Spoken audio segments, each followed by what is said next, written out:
You know what Backpacking America is, right? It's fucking awesome.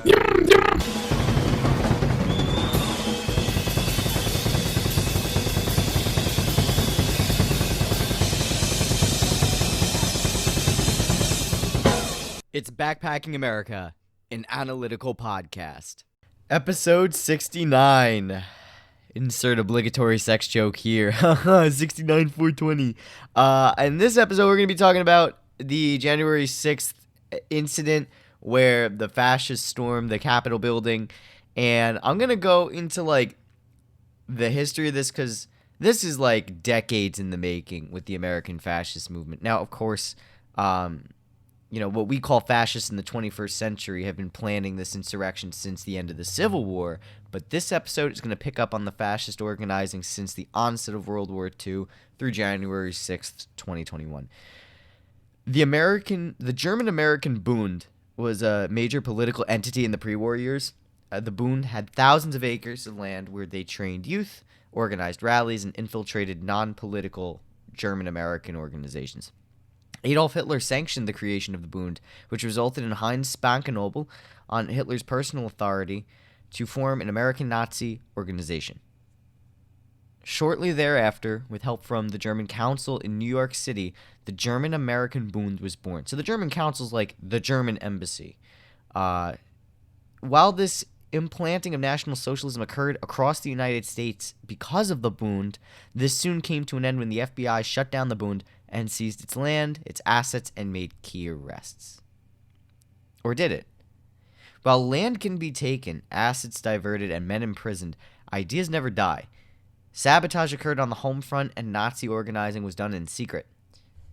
After the war, the FBI gave the seized land back to the Bund, the very same Bund organizing against the United States. Why would they do this? The U.S. was never against Nazism out of moral principle, merely economic and diplomatically. The U.S. was involved in World War II because Japan bombed the United States for cutting off the Japanese from our oil for their takeover of Asia and the atrocities in Nanjing. Then, Hitler declared war on America December 8th in solidarity with Japan attacking Pearl Harbor. That is why we went to war, to shut down Nazi organizations. Only to let them run free after the war. It was never against fascism, it was merely an economic and diplomatic tit for tat. This is why the Bund could return back to normalcy. Although incredibly diminished and powerless, this led to members and sympathizers breaking off to form new fascist groups. So, in 1960, the American Nazi Party was founded. The party only lasted a little over a decade before a split occurred, which then birthed the National Socialist Movement. This group organized the Traditionalist Workers' Party in 2016 or 17 and participated in the Charlottesville attacks. And then, also in 2005, sparked the Toledo riots, among other insurrections, riots, and general publicity stunts resulting in violence. The most important moment in modern American history, the moment that led to the events of January 6th, 2021, happened 25 years ago. On April 19th, 1995, the Oklahoma City bombing devastated the United States and the world. Not only was it the first major terror attack on U.S. soil, but it was the first attack by fascists after the war. The bomber, Timothy McVeigh, was inspired by the Turner Diaries. The Turner Diaries are a novel that depicts fascists taking over a piece of land, then moving on to take over the rest of the United States, and then dominating the world under National Socialism, or Nazism as it's commonly referred to. On the January 6th attacks, we saw references to the Turner Diaries in full display. One of these references was the Day of the Rope, in which traitors, including members of Congress, people in interracial relationships, journalists, etc., are publicly hanged. Yesterday, the mob erected a gallows outside the Capitol building. Then the book also prominently features an attack on the U.S. Capitol, though somewhat different than what we saw. In the book, it's a mortar attack, but significantly, the point is the attack is not to mass casualties, but showing people that even the Capitol can be attacked. The Turner Diaries places enormous importance on the protection of white women. The fact that a white woman was shot yesterday will fit into this narrative, a story that also goes back to Vicki Weaver's death in the Ruby Ridge standoff, which is one of the battles in the Turner Diaries. To be clear, the plan outlined in Turner Diaries is profoundly genocidal and anti-democratic, eventually involving the annihilation of all non-white people throughout the world through chemical, nuclear, and biological weapons. The reason this is important, the Turner Diaries have been enormously important to white power, the militant right, and accelerationists, not because it's a good novel, but because it explains how a small number of people might overthrow the United States. Now that we have an understanding of the ideology, motivations, and executions of plans by the fascist movement, we can finally talk about the Proud Boys. The Proud Boys have always been at the forefront of the fascist movement since Charlottesville. Patriot Prayer, the Three Percenters, Atomwaffen Division, and Patriot Front have also been main perpetrators, but the most powerful and influential group are the Proud Boys.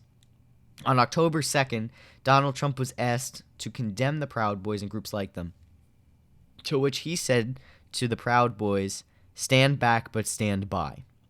This gave the Proud Boys a jolt in the media, thus resulting in new recruits, free publicity, and months later, the leader of the Proud Boys, Enrique Tarrio, went to the White House to meet with Trump. Not only has he met with Trump, but him and others close to him in the Proud Boys have been socializing at GOP events with senators and House members of the party. The fascists and the conservatives are in a political alliance with each other, which is why when Trump put his loyalists in the Pentagon, it was blood-boiling. No one connected the dots for a coup. This is why the National Guard was not mobilized.